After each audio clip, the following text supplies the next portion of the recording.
Halo semuanya, kami dari kelompok Sistem Indra. Perkenalkan saya Revalia. Saya Siti Naomi. Saya Cynthia Kamal. Saya Maria Syarat Gani. Kami dari kelas 11 MIA 2 ingin menampilkan video mengenai Sistem Indra. Apa itu panca indera? Panca indera adalah alat-alat tubuh yang mempunyai fungsi untuk mengetahui keadaan luar. Manusia memiliki 5 indera.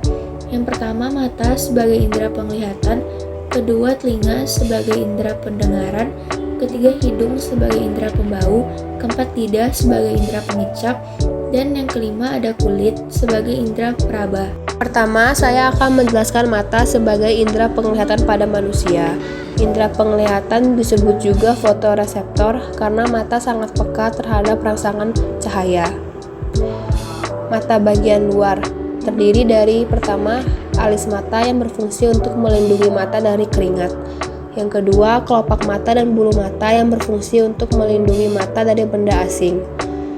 Yang ketiga, ada kelenjar air mata yang berfungsi untuk menghasilkan air mata. Mata bagian dalam. Yang pertama ada sklera yang berfungsi untuk mempertahankan mata agar tetap lembab. Yang kedua ada kornea atau selaput bening yang berfungsi untuk memfokuskan cahaya yang masuk ke mata. Yang ketiga ada koroid yang berperan sebagai penyuplai makanan ke lapisan retina mata. Yang keempat ada iris berperan untuk mengatur banyak sedikitnya cahaya yang masuk ke mata. Yang kelima ada lensa mata yang berfungsi untuk memfokuskan dan meluruskan cahaya yang masuk ke mata agar tepat di retina.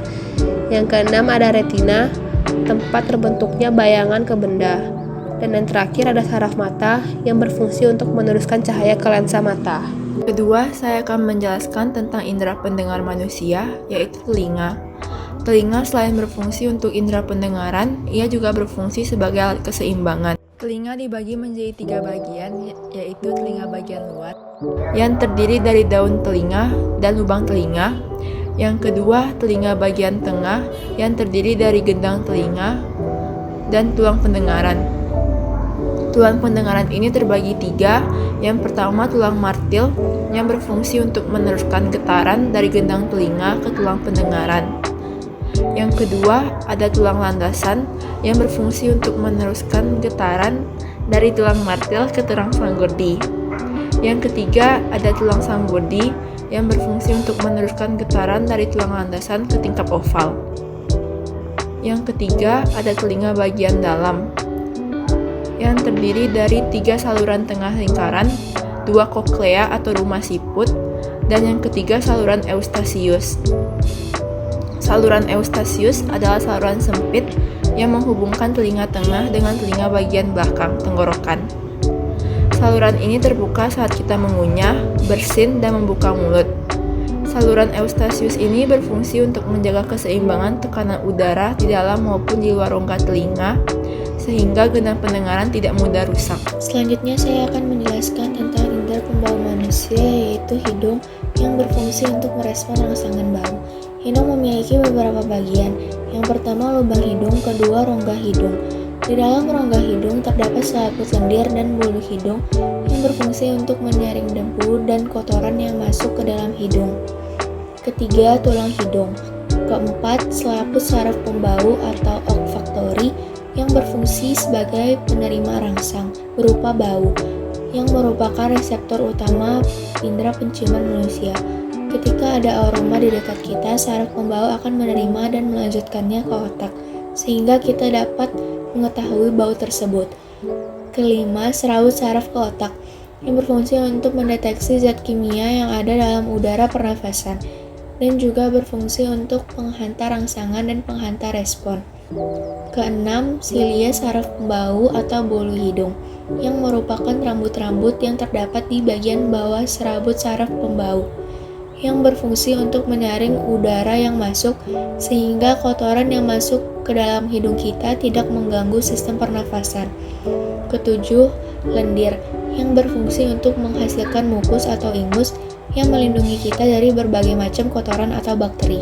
Selanjutnya saya akan menjelaskan indera perasa manusia yaitu lidah, yang bisa mendeteksi berbagai macam rasa yaitu rasa manis, asin, asam, pahit, dan umami. Lidah juga disebut dengan komereseptor karena lidah peka dan mampu menerima rangsangan zat berupa kimia. Yang disebut dengan reseptor adalah kuncup-kuncup pengencap atau taste buds yang ada pada permukaan lidah. Kuncup-kuncup pengecup disebut juga dengan papila. Terdapat 4 macam papila. Yang pertama, papila foliata, yaitu papila yang sangat sedikit terdapat pada manusia. Bahkan ada yang mengatakan manusia tidak memiliki papila ini. Papila ini berbentuk seperti tonjolan daun pada lidah. Kedua, papila fungiformis, yaitu papila yang memiliki bentuk seperti jamur atau fungi. Papila fungiformis tersebar di bagian sisi lidah dan permukaan ujung lidah. Ketiga, papila circumvallata, yaitu papila yang berbentuk bulat dan bersusun seperti huruf V di belakang lidah. Pada lidah manusia, biasanya jumlah papila circumvallata sekitar 8-14 buah. Dan yang terakhir ada papila filiformis, yaitu papila yang berbentuk seperti benang atau fili. Papila ini menyebar merata di seluruh permukaan lidah, dan papila filiformis ini berfungsi untuk menerima rangsangan sentuhan dan pengecapan.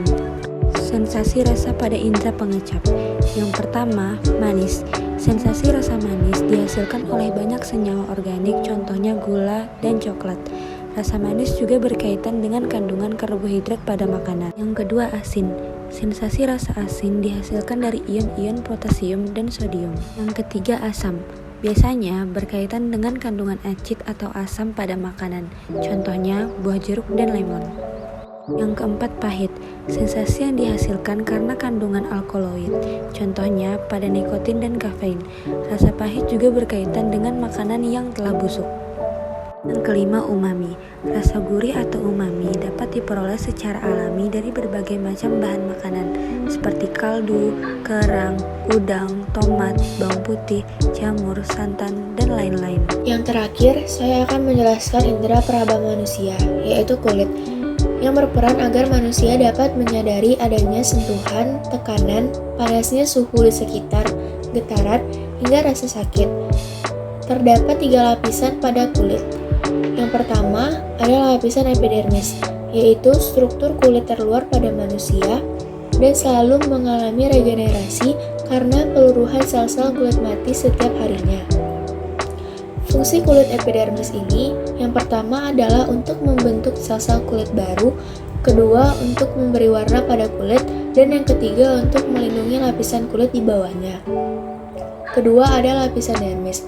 Lapisan dermis adalah lapisan kulit yang berada di bawah epidermis. Dermis merupakan lapisan kulit yang paling tebal karena terdapat pembuluh darah dan saraf, kelenjar keringat dan kelenjar minyak, fosikel rambut, hingga saluran limfe.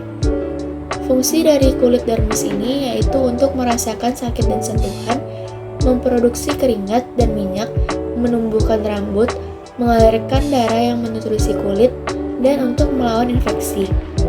Yang ketiga ada lapisan hipodermis atau lapisan subkutan. Lapisan hipodermis adalah lapisan kulit paling bawah atau paling dalam. Pada lapisan subkutan terdapat jaringan lemak, jaringan penghubung, dan elastin. Fosikel rambut. Fosikel rambut adalah kantong kecil pada kulit sebagai tempat tumbuh rambut. Fosikel rambut biasanya terletak pada lapisan kulit epidermis dan dermis. Fungsi dari fosikel rambut ini adalah untuk memproduksi sel-sel rambut yang akan tumbuh di kulit kepala, wajah, dan seluruh tubuh. Kelenjar minyak. Kelenjar minyak atau dikenal dengan kelenjar sebasea adalah suatu kelenjar kecil pada kulit yang bentuknya menyerupai karung. Fungsi dari kelenjar minyak ini adalah untuk melepaskan sebum atau minyak ke fosikel rambut serta melapisi dan melindungi batang rambut agar tetap lembab. Kelenjar minyak ini terletak pada lapisan kulit dermis. Kelenjar keringat. Kelenjar keringat adalah struktur kulit yang terletak pada lapisan epidermis yang berfungsi untuk menghasilkan keringat yang dikeluarkan oleh lapisan subkulit kecil atau stratum corneum ke permukaan kulit. Pembuluh darah dan ujung saraf. Kulit juga terdapat pembuluh darah yang berfungsi untuk mengalirkan nutrisi dan oksigen ke dalam sel-sel pembentuk kulit, sekaligus untuk mengangkut limbah dan karbon dioksida untuk dikeluarkan dari tubuh. Sedangkan ujung saraf berfungsi untuk mengirimkan sensasi berupa sentuhan, rasa nyeri, gatal, kesemutan, mati rasa, atau sensasi terbakar. Kok gelap ya? Kenapa? Duh, nggak tahu nih, kok tiba-tiba gelap. Itu mah wajar. Lalu kok aja? Nah, jadi di mata kita ini tuh ada pupil. Pupil itu tuh berfungsi buat mengatur cahaya yang masuk ke dalam mata. Terus apa hubungannya? Nah, jadi kalau misalnya cahaya itu masuk ke dalam mata, pupil kita itu akan membesar dan mengecil sesuai intensitas yang masuk. Begitupun kalau misalnya lu dari keluar terus mau masuk ke dalam kan yang gelap. Nah, itu bisa kayak gitu. Terus kira-kira ini berapa lama ya durasinya? Kalau sepengetahuan gue sih mungkin sekitar 20 menit ya kalau buat yang gelap, tapi kalau buat yang terang 5 menit. Ah, gitu ya. Oke, thank you deh. Iya. Selanjutnya kita akan menyanyikan lagu yang telah kita buat, yaitu tentang kelainan pada sistem indera. 1, 2, 3. Macam-macam kelainan sistem indera, miopi rabun jauh, presbiopi rabun tua, ada juga rabun senja, sariawan kanker lidah, influenza, alergi pilek, otosklerosis, presbikusis. Pada kulit ada panu, ada kudis, ada jerawat. Itulah gangguan indera yang kami ketahui. Selanjutnya, saya akan menjelaskan tentang mekanisme sistem indera. Yang pertama, ada mekanisme melihat. Mekanisme melihat suatu benda adalah sebagai berikut. Cahaya yang dipantulkan oleh benda ditangkap oleh mata, kemudian menembus kornea dan diteruskan melalui pupil. Intensitas cahaya yang telah diatur oleh pupil diteruskan menembus lensa mata ke retina. Daya akomodasi lensa mata mengatur cahaya agar jatuh tepat di bintik kuning retina. Pada bintik kuning, impuls cahaya disampaikan oleh saraf optik ke otak. Cahaya yang disampaikan ke otak akan diinterpretasikan sehingga kita bisa mengetahui apa yang kita lihat. Yang kedua, ada mekanisme mendengar. Mekanisme mendengar sebagai berikut. Gelombang bunyi diterima oleh daun telinga. Gelombang bunyi disalurkan masuk oleh liang telinga. Gelombang bunyi menggetarkan membran timpani. Getaran tersebut diteruskan oleh tulang-tulang pendengaran atau osikel. Getaran diteruskan ke tingkat jorong dan menggetarkan cairan limfe di dalam koklea. Getaran cairan limfe di dalam koklea menggerakkan sel reseptor organ korti yang menghasilkan impuls untuk dihantarkan oleh saraf pendengar ke otak. Getaran cairan limfe juga menggerakkan tingkat bulat bergerak keluar masuk untuk mengatur tekanan udara di dalam agar seimbang dengan tekanan di luar. Yang ketiga, ada mekanisme merasakan. Mekanisme merasakan adalah sebagai berikut. Makanan atau minuman yang telah berupa larutan di dalam mulut akan merangsang ujung-ujung saraf pengecap. Setelah itu, rangsangan tersebut diteruskan ke pusat saraf pengecap di otak. Lalu, otak menanggapi rangsangan tersebut sehingga manusia dapat merasakan makanan atau minuman tersebut. Yang keempat, ada mekanisme mencium. Mekanisme mencium sebagai berikut. Secara sederhana, proses penciuman dimulai dari hidung yang akan mencium aroma tertentu, yang kemudian diproses oleh saraf sel pembau atau sel olfaktori.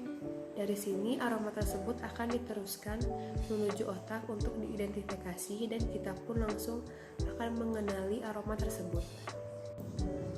Yang kelima atau yang terakhir, ada mekanisme meraba. Mekanisme meraba adalah sebagai berikut. Yang pertama, rangsangan di kulit, misalnya memegang air dingin, dicubit, disentuh, atau yang lainnya, akan diterima oleh reseptor atau penerima rangsangan yang terletak di bawah permukaan kulit. Kemudian diteruskan ke saraf tepi, saraf di luar otak, atau saraf sumsum tulang belakang. Lalu masuk ke dalam susunan saraf pusat di sumsum tulang belakang. Kemudian stimulus diteruskan ke atas sampai ke talamus atau pusat penyebaran utama impuls-impuls sensoris yang berperan penting dalam memproses atau mengolah informasi sensorik ini. Dari sini stimulus dikirimkan ke pusat sensorik di otak atau cerebral cortex yang disebut juga korteks sensorik. Sekian penjelasan dari kelompok kami, semoga dapat dimengerti dan dapat dipahami. Thank you for watching.